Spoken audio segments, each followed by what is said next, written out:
Hello, and welcome to this edition of Region 8's online professional development series. We're pleased today to welcome several professional educators in our region here to discuss about an important topic that a lot of schools are working on, not only for their current situation with students as it relates to their devices, but also trying to plan for this fall. And how do we best prepare our students for that in our schools? So joining us today, we're pleased to welcome Seth Slater, from the Assistant Director of Technology for Northwest Allen County Schools. Seth, do you mind telling us a little bit about yourself and what your roles and responsibility are for Northwest Allen? Sure. I've been at Northwest Allen for, I think this is my 11th year, 16 years in education in total. The last 5 years, I have served as sort of a curriculum coordinator role where I've assisted teachers designing professional development, planning instruction, designing assessments, things of that nature. And the last year I've been in the role as the assistant director of our technology department, doing kind of the same thing, working with teachers and being a little bit of a liaison between our tech department and our staff, our faculty. Awesome, thank you. Thank you so much for joining us today, Seth. We appreciate that. And also joining us today is Keith Madsen, Director of Technology for East Allen County Schools. Keith, why don't you tell us a little bit more about yourself and what your role with the district? Yeah, so with East Allen, I've been in the district for 21 years. The first 11 or 12 as a classroom teacher, and then I was a curriculum writer, an instructional coach, a tech coach, and now as the tech director for the last 8 years. Primarily what I do is I work with the tech coaches and run the tech department and work with the engineers, providing support for the classroom teachers, for the administrators, really for the entire district. But I think our biggest focus being the teachers and the students, working with the tech coaches is my first love. Thank you. Awesome. Great. Thank you for joining us today, Keith. Appreciate both you and Seth joining us today. And to kind of get us going here, I'd like to introduce Mike Gorman, who's the CEO of 21st Century Ed Tech. And he is a retired educator, but he's a national speaker and covers a lot of important topics around education, technology, STEM education. And Mike Gorman, really appreciate you joining us today. And we're looking forward to you kicking us off here on this important topic for schools as they think about the devices that they're dealing with right now. Thank you so much, Josh and Seth, Keith. It's great to see you guys. You know, I retired from Southwest Allen, so we kind of have all the edges of Allen County here brought in. So yeah. It's just great to see everybody and to have everybody. And before I even get started here, I want to reach out. So many times people across the country have been reaching out to educators, teachers of the great job they're doing. Sometimes we forget the people that are working behind the scenes, those people that are keeping the technology going. I used to always kid with our tech department. I used to say the tech people are the first ones to get a call when something doesn't work, and when everything is working, nobody's calling them. So thank you for the work you guys are doing. It's been really important to our students and our teachers and our parents. What our real talk today is about is what are we going to be doing here in the future as we still continue, and I know all of our teachers and professionals and tech departments are working right now. Their most important thing is keeping the learning going with the kids. I kind of call that the main lane. But there's another lane here, and that is, as you're doing that, you're also at the same time trying to decide, gee, what does next year look like? What does this summer look like? We've got devices out there. What are we going to do about that? And so you're trying to juggle two things at once. Right now, as I've talked with a lot of districts across the country, I hear this idea of two paths of those districts that have devices. Number one, are we going to hand them in at the end of the year? And with that, what questions arise there? Or are we going to keep the device through the summer? Going to have the students keep the devices? It's really two different paths, and there could even be a hybrid of the two put together. But those are things that all schools are starting to look at. And we brought Keith and Seth here because they're people that are having to make those decisions right now. And we are hoping that this webinar will help some of those people that are having to make that decision or having to have that talk right now. So there's all these questions: why, where, who, when, how, what. There's just so many questions. And I think that's great, because in order to get answers, you have to have questions. And so as we start looking at all these types of things, I think we have number one question. And we have to think of the two paths right now. And so what we're going to do here is investigate this whole idea of handing them in at the end of the year, having students keep the devices through the summer. And our first one that I want to look at here is, how about this idea of handing in devices at the end of the year?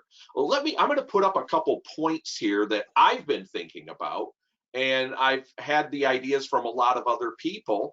But if we're going to hand them in at the end of the year, what are some questions we need to ask? One of them is, do you need to work out your plan with area health departments? And that's something to really think about.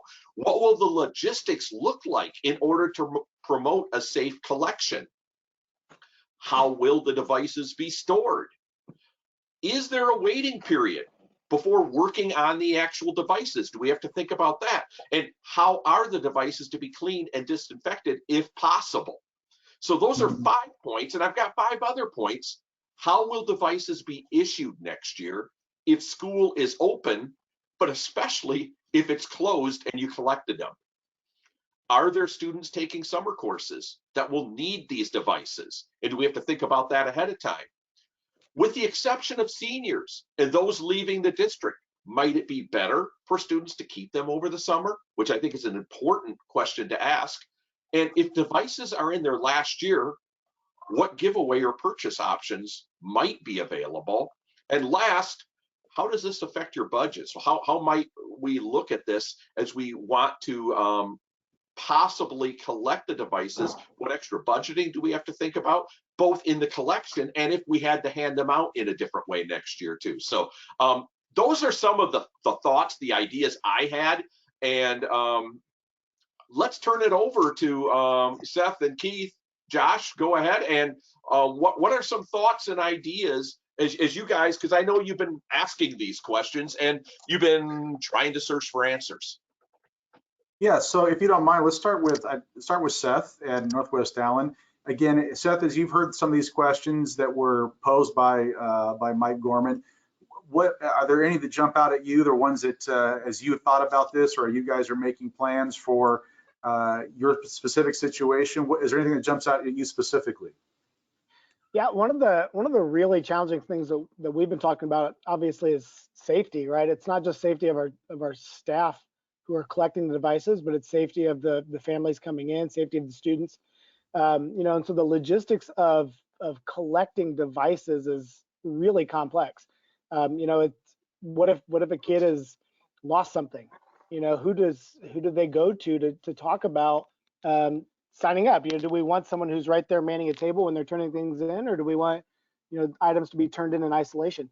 Kind of the same way, if we're talking about storage and accepting those, how many days do we have to wait? And so we've been kind of wrestling with those conversations quite a bit. I think at the end of the day, it comes down to there's a waiting period. So regardless of what it is, it really affects our schedule, because we have to think about getting the devices back and then waiting 3 to 5 days, potentially even longer. How long does the virus live on the surface of these devices before we can actually get our hands on them and bring them inside? And then even then, going through a really thorough cleaning process before we can kind of go through this whole staged re-imaging and reworking and just putting them back out.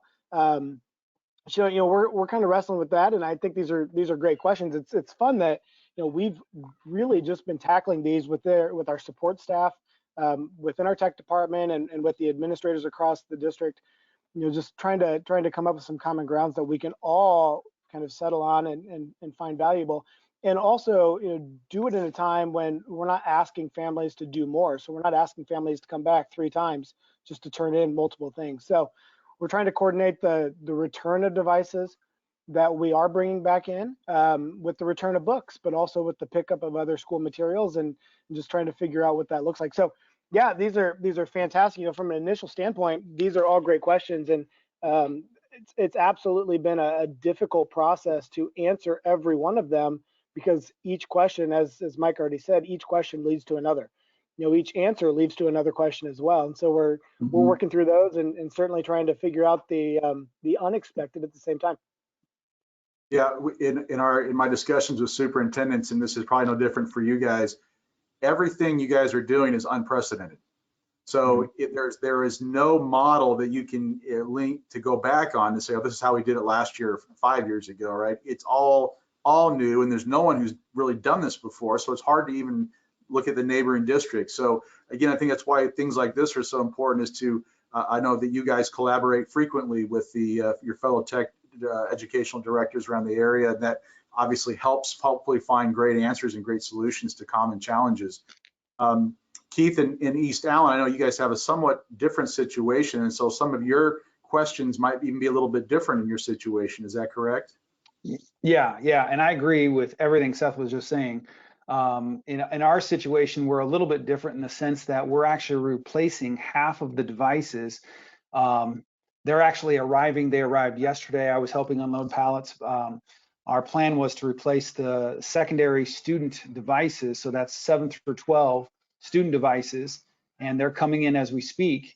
And so therefore, everything on the left-hand side of this chart, we've thought about, and because of the like you've said and like Seth has said, we really don't have answers to some of the questions. But if you allow the students to keep the devices through the duration of the summer, some of those questions kind of get answered, and some of them get pushed off until August.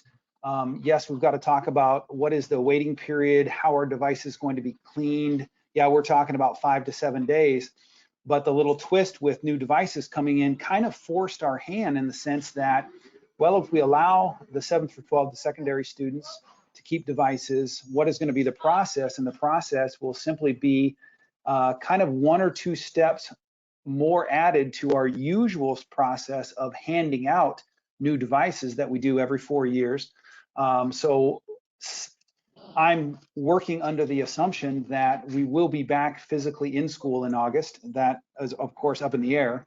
But if we are back physically in school, we're going to have some sort of a trade-off process at each of our secondary schools, where they're going to get the new device and the old device gets collected. Gloves on, sanitizing, wipes available, all those processes in place, and then they're going to be going into storage for the better part of a week. So everything on the left-hand side of this chart for our district, K through 12, we are looking at allowing students to keep the devices. K through 11, we will be collecting from seniors. So all of those processes need to be put in place. One of the things I was thinking about, as you start answering these and you pose new questions and whatever, what processes have you used? Who have you included in your talks, both within the school and also outside the school in the community? Either one of you. I'm involved in conversations not only with both assistant superintendents, some of the members of cabinet, but also with the principals, the secondary and the elementary principals. We've had these conversations. I'm in meetings specifically with the elementary principals, and we've had conversations with the assistant superintendents. I've also, because many minds are better than one mind, I've even picked the brains of the tech coaches, my engineers, my building technicians on topics like this. So we're involving everyone within the district that has a direct say in this process.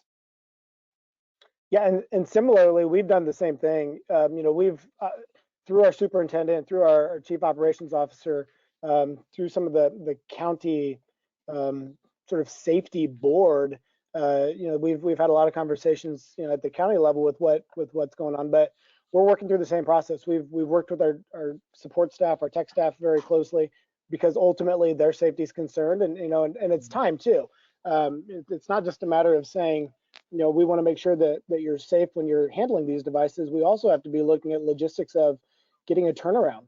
If we're having a number of our students turn in their devices at the end of the year, so now we're thinking too about, what does that distribution look like in August, and does it have to happen earlier this year than it ever has before, so that they do have it. But we're also, Mike's got the question on here about summer school.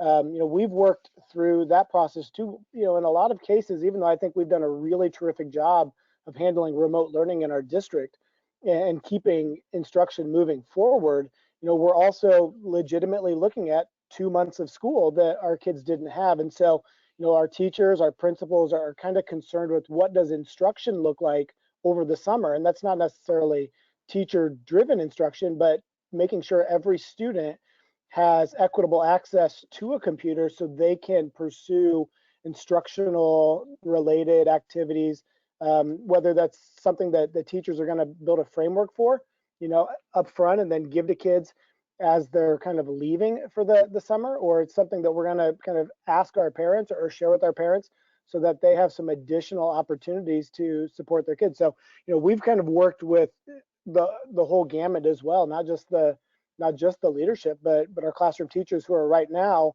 preparing and finding resources, activities, lessons, things that we've already adopted that they can push out so students have access to that all summer. And just again, kind of thinking through what does that instruction look like, even if we are turning some in, or even if we delay that to a certain extent. And accounts and safety, and there's all kinds of things too. What does internet access look like? Do we want to keep our filter on? Do we want to turn it off? Do we want to loosen it? There's so many questions. So it's a terrific discussion to have, and I think it's a terrific discussion that's worthwhile, maybe not just this year, but every year, just for the sake of learning and continued growth. Seth and Keith, either one, have you had any discussions specifically around replacing teacher devices? So is that a different discussion from students? Keith, you want to jump in on that one? How about, what does that look like for that discussion, those questions you're asking? Well, ironically, it's sort of a second twist I'm going to throw in. We're also replacing all teacher iPads this summer, and so we're going to have a similar process in place. So let's say that we're collecting the senior iPads at each of our 5 high school locations, which is what the plan is going to be. Then what does it look like for collecting and then replacing it's approximately 930 staff devices? We're actually going to centralize it, but we're going to have a similar process where a staff member comes in, we collect the device, gloves on, sanitary wipes available, and we're going to store them for a week. We're going to hand them their brand new device right out of the box, give them the process for switching over to the new device, but we're going to have it centrally located at the administrative annex in New Haven, where they come to that gym instead of trying to do it at all 5 different locations. So it's going to be similar. As far as their classroom device, we're actually doing the same thing, possibly in the wintertime, replacing classroom laptops with secondary. That's something that has yet to be fully decided whether we're going to stay with just the secondary teachers or go K through 12. We're still having internal discussions about that. But that's down the road in the wintertime. So yeah, this event, let's call it, has really caused many things to be a little bit different. And so, yeah, the staff iPads to be replaced is going to be I think we're going to do it 3 days a week at the annex all summer long, where you can come in and pick them up and switch it out and follow our instructions, and we'll just leave them in a box for a week. Basically, is what it's going to look like. Wow. Go ahead, Seth. Go ahead, Mike. Okay, East Allen's a little bit ahead of the process than we are. We are also coming up on our, again, 4-year replacement cycle, 5-year replacement cycle for staff devices. And so, we just started that process of ordering and procuring some devices that hopefully come in over the summer that we can start to swap out some of our staff fleet of laptops. Differently, most of our staff, their laptop is their classroom device, so we don't have to do that twice. But it is kind of the same process. It's just one more thing. It's bad timing all around for this sort of process, and It is. we're looking at it, and it's probably going to be sort of the same thing. It's going to be a come and get it when you are able to come and get it, but there's going to be a waiting period on both sides of that. Both sides in terms of us bringing them in from our vendor, and then at the same time waiting before we're able to get those back out to the teachers. There's going to be a few days there too, just in case. So one of the things that I hear is just the work, the planning you guys are doing, but also I hear some mentions of some unintended outcomes that could actually be positive. Like, why not let these kids keep their laptops or devices over the summer? I mean, maybe that's something we should have been doing earlier, so it's just really, I guess we have to look at some of those positive points too. And you guys are really bringing some of that up. Well, why don't we go on to the next path? And that is, what if I'm a school and we decide we're going to have our kids keep the devices through the summer? And I think both of the districts here sound like they're at least partially in that. So let's take a look at some things to think about if we're going to do that. What are return procedures for seniors and those leaving the district? We really have to think about that. What are the ramifications with any insurance of the devices in relationship to the policies? And I bring that up because sometimes we might have a policy ending June 30th, and suddenly we still have those guys out there. We need to be checking back on those insurance policies. Is there a need and a capability to disable the devices remotely if needed? What updates will the device need for the next year, and how might that be accomplished? And what type of help desk services might be available throughout the summer? And again, that could get into the budget idea. And I've got a couple more here. What type of summer care instructions may be needed to be sent out? We have to start thinking about these. Where are these sitting? Are they going to be sitting in cars? Are they going to be sitting, all of that type of stuff? How might schools capitalize on the idea that students have the devices all summer? What are some cool things that could happen because of that? And how might needed routine maintenance be accomplished once school begins, or maybe even before school begins? What must we think about in maintaining our network operations? Because suddenly, some of us may have actually not had year-round staff, and we may have to start looking at that.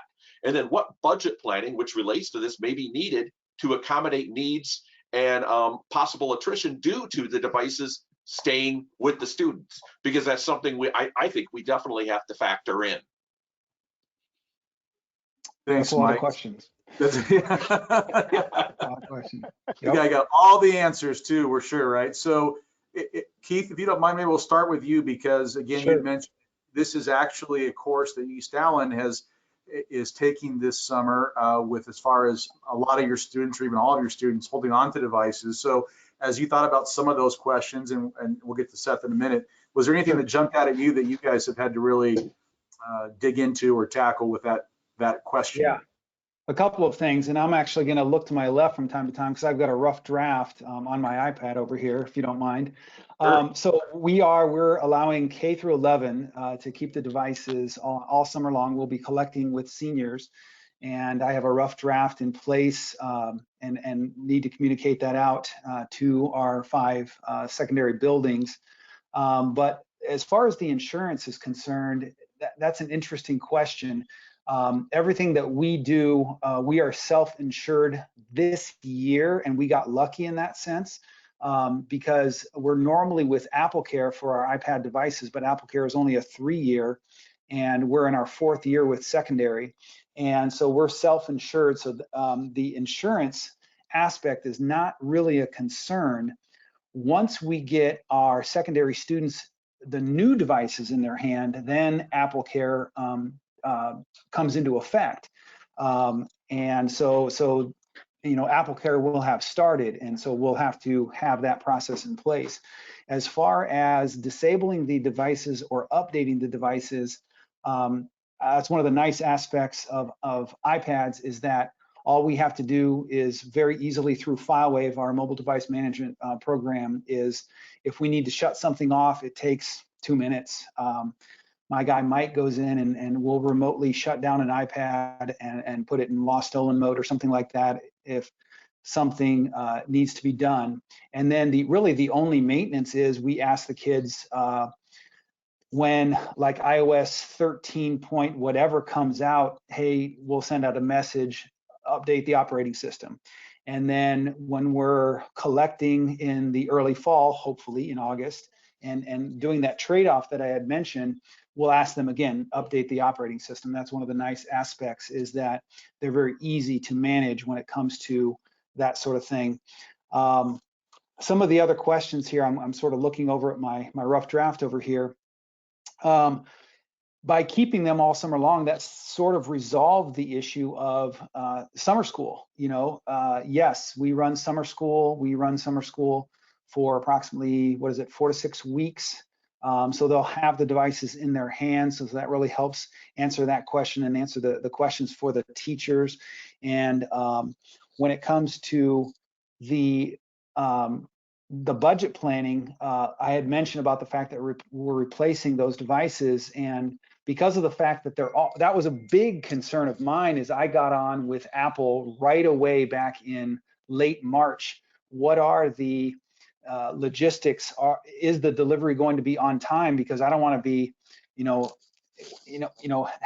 having no devices for the students, come August, but they are already coming in this week, and all the staff iPads are in. And so we kind of got lucky in the sense that this occurred, I think, from a work ethic standpoint and a planning standpoint, it's a big mess. But from a budget planning standpoint, we got lucky that it occurred, that we're in the process of getting new. And so we'll be able to get those into the hands of the students right away. And just a quick thought there, Keith. What are you guys doing as far as, because I have a feeling, especially being the iPad, you must have some trade-in ramifications there of iPads you don't have back yet. So there's two trains of thought there. One, there's really nothing we can do about it. We're allowing them to keep them over the summertime, so I guess it pushes that time frame back a couple of months. We're going to keep them in a box for a week, but there is certainly some resale value with the iPad. So let's pretend that we're going to be collecting the second week of August. We leave them in a box. They should be ready to be resold by roughly the final week of August. The staff iPads are a different story, because we should have all of those collected. We were going to have our annex open for the entire summer. So if you come in first week of June, second week of June, you could do that. But if you're a staff member and you don't come in until the final week of July, that is your prerogative, I suppose. So we should have the staff iPads collected, but one of our plans, now this is not set in stone yet, this is just in rough draft form, is that we were planning on selling the staff iPads back to either the staff or to the public. So we would have roughly 800 to 900 to be sold. That's not really my decision, and so I can't talk too much more about that, but that is one of our plans, is to sell the staff iPads back to the staff or to the public. But we should have the student iPads ready by about late August. But yeah, it does slightly affect your resale value, but there's really nothing we can do about it. Seth, how about with Northwest Allen in this topic, the idea of keeping the devices through the summer? Again, I know you have a slightly different plan, big picture wise, than East Allen, but does that question impact your district? Yeah, absolutely. We've still we're still wrestling with which grades keep, which grades turn back in. Obviously, our seniors are going to turn them back in. Our 8th graders will turn them back in. Our 4th graders will turn a device back in at some point, because they will all get a new device at the start of next year. in some fashion, whether that's let the 8th graders keep it all summer and then kind of do the same thing, hand out a new one and hand the old one in come August. Same thing with the 4th graders, or maybe the other way around. We're still talking through the logistics of that process. From a standpoint of just monitoring, that's one of the big concerns our administrators have is, what does device monitoring look like over the summer versus what it looks like right now. Right now it's pretty chaotic. We get a pretty lengthy report on a regular basis of all the flagged items, and that's sometimes a little bit more work on our principals already, burdened plates than what they need, and so that's a concern over the summer. Last year we experimented a little bit with our high school kids and let them keep the device all summer, and we didn't experience really any loss, any damage, anything beyond what might already be sort of a normal circumstance anyway, nothing extra. So, in that sense, this isn't a big concern for us in terms of keeping them. I think it's a bigger concern in terms of the filter. But again, we've got some benefits, right? We've got a mobile filter that if we need to lock an account, we can lock an account. That filter works really well, and it allows us to do that. Sort of to look at I'm going to say the bad apples as opposed to punish the whole group. We can kind of isolate those students who may not be using the device for educational purposes and shut them down if we need to, versus just shutting everybody down.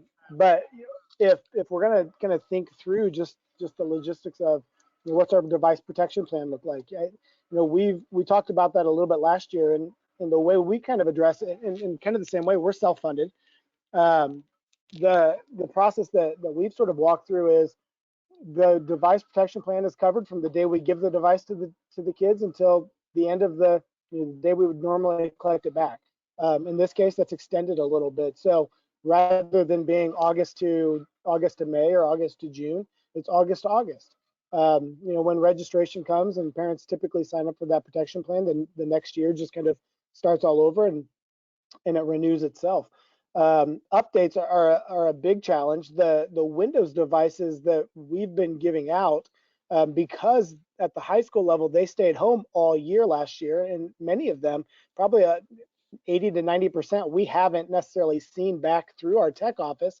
Those we've really talked about, do we need to bring those devices back in on a maybe a 2-year cycle, just to make sure that they're updated, just to make sure that the BIOS and all of the different things that Windows pushes out, that's up to date.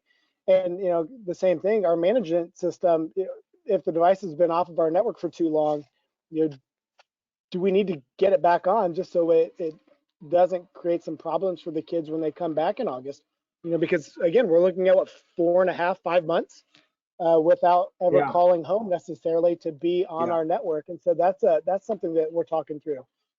Even the same case with some of our staff members. So those are some of the big things. And thankfully, we do have a full staff, with the exception of 2 individuals on our tech staff that are 12-month employees. And so we're able to leverage that power, I think, to help them, to help handle that intake load and processing load and reimaging and those components, so that maintenance will be, I guess, the burden will be lightened a little bit because we do have hands available to do it. And knowing that some of our devices are staying home with kids actually helps us, rather than collecting all 8,000 devices back. It helps that maybe half of them are going to stay home regardless. So that again reduces the workload and the number of things that we have to touch all summer long. Yeah, one thing that Seth mentioned there kind of triggered something I want to add.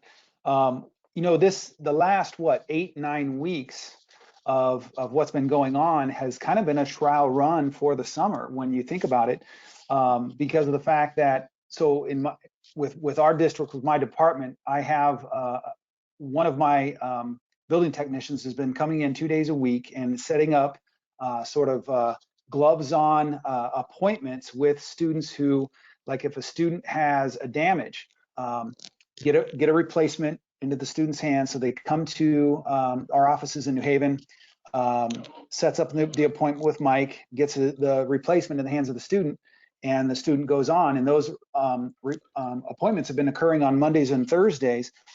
And we are seeing very, very little traffic. He has 2 to 3, 3 to 4 each of those 2 days. So we're seeing approximately 6 per week.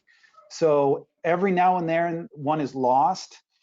Annually, our number of loss, I call it lost stolen, is around 0.6%. So it's very, very small.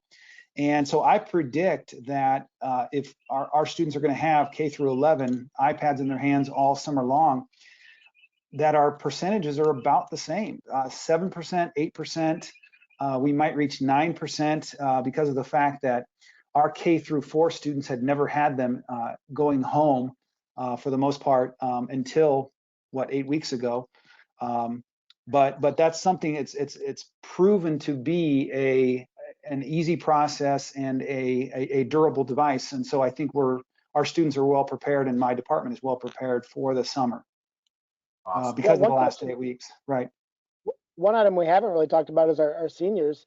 The one thing that we did last year, we did it last year, and I think we'll continue to do it going forward, is offer our seniors an opportunity to buy their device just to take with them. Some districts are giving the device away as sort of a parting gift. Thank you.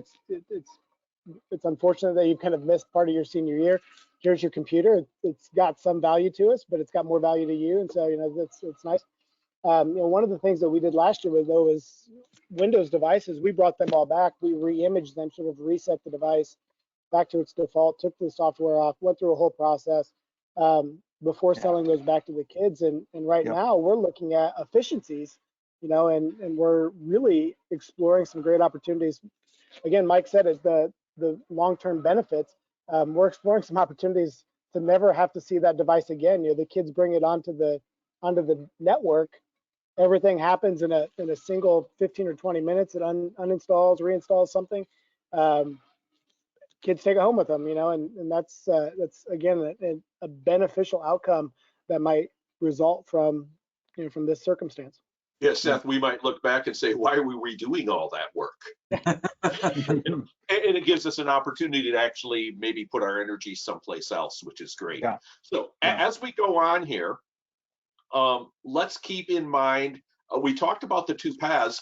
As I listened to Keith and Seth talk, though, I actually start seeing that there are the 2 paths, but for most schools, I have a feeling it's going to be a blending of those paths. And because of that, I think we have to look at all the questions and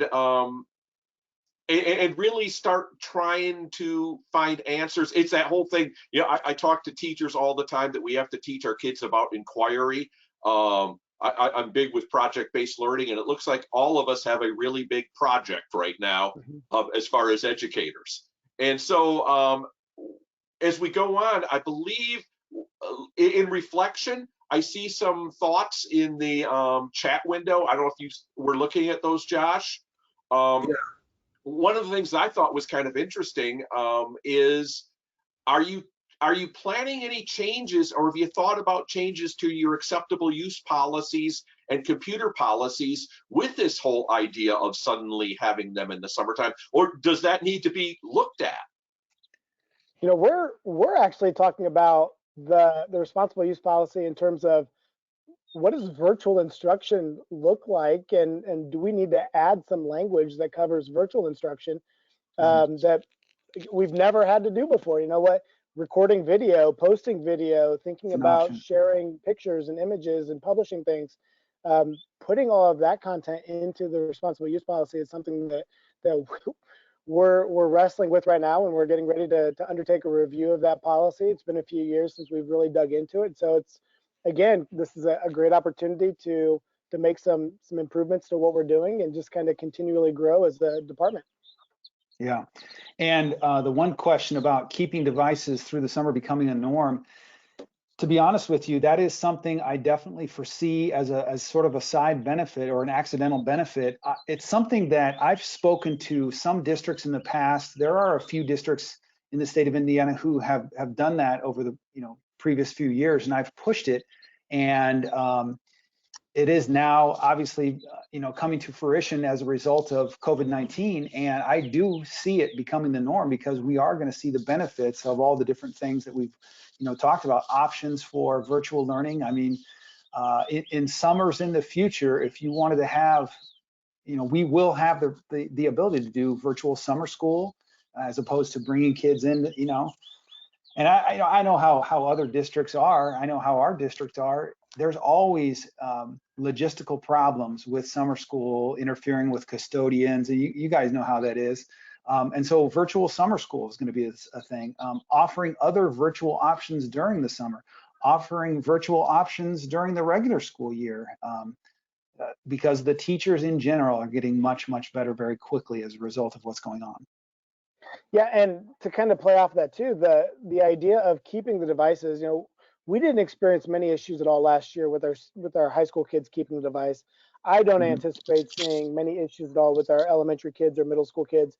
Largely because, at least in our district, a lot of our families have multiple devices at home. A lot of our kids have another device that they can use, so their school devices tend to get put away. But at the same time, equity is a huge conversation that we need to have, not just with access to computers, having a device that we send home with the kids that the kids are paying for, as part of their textbook adoption, that gives the family some opportunities that the family doesn't have. I would not be shocked one bit if we don't have families working remotely on our school devices, if we don't have parents who are using their child's device as a tool to maintain some employment. But at the same time, I think that this opens a great conversation about internet access. What does that look like universally? I don't know. What does that look like from a school too?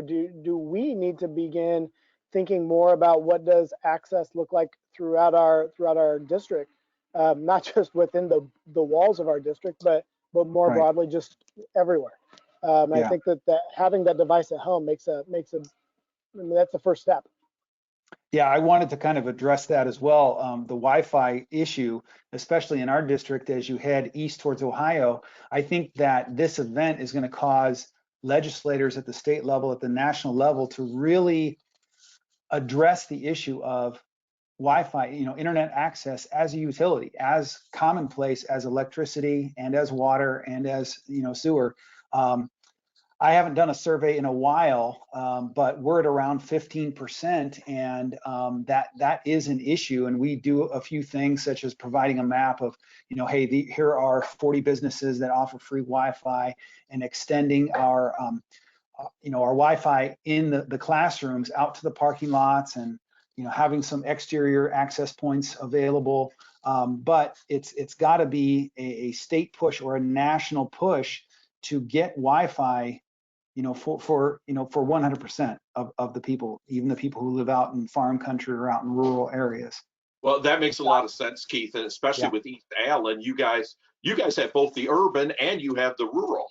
And what's amazing, I agree with you. I mean, I drive to Ohio from here, and I lose cell phone coverage even on the road, let alone internet. So that kind of brings us to and any other closing thoughts first, and because what you really talked about brings us to what we want to go on with some continuing series is as far as like managing devices. We just did that, but we want to talk about how, in future talks, how do we do data collection for planning? What's the PD for the next level of e-learning, and how do we plan e-learning for another year? How about short-term and long-term goals for truly blended learning, which is what I kind of heard you guys talk about when we hit summer.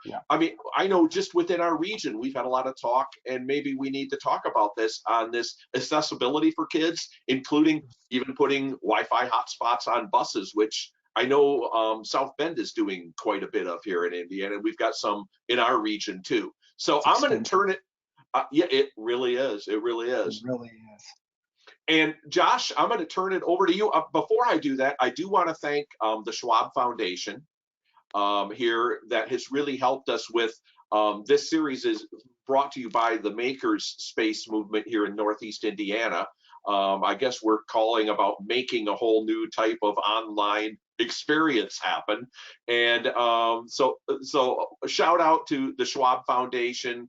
And Josh, I think you've got some finishing comments, thoughts, talks. Yeah, well, And I think you'll also let us know how we can get the information as far as an actual printout of the 20 questions, that type of thing. yes, most definitely. Thanks, Mike. And well, first, I just want to start off by thanking our guests, Seth and Keith, for joining us today and for lending their expertise, their thoughts, their perspectives.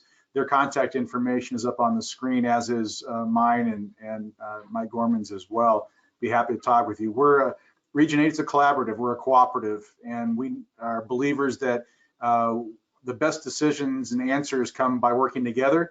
And we know that working in isolation and silos, we can develop answers, but the best answers and the best solutions come from working together. And this is a great example of that today, and really appreciate the leadership of both these gentlemen from their respective school districts, and thank you for sharing that. We'll have this, this will be posted up on the Region 8 website, as well as some additional places. Region 8 websites, it's radsc.k12.in.us. And we'll get that up there, along with links to the questions that were posted here, as well as some additional information. And again, hopefully looking forward to some future series here with, we'll be interacting with other guests and other experts from across the region to get their expertise and insights. And again, thank you to Mike Gorman today for offering his expertise and insights into those important questions that our districts need to be looking into for both handling devices over the summer as well into next fall. So thank you, everyone. Appreciate your engagement today, and best wishes with your K-12 education needs as we move forward. Have a great rest of your day. Stay safe out there, gentlemen. Take care. Thank you.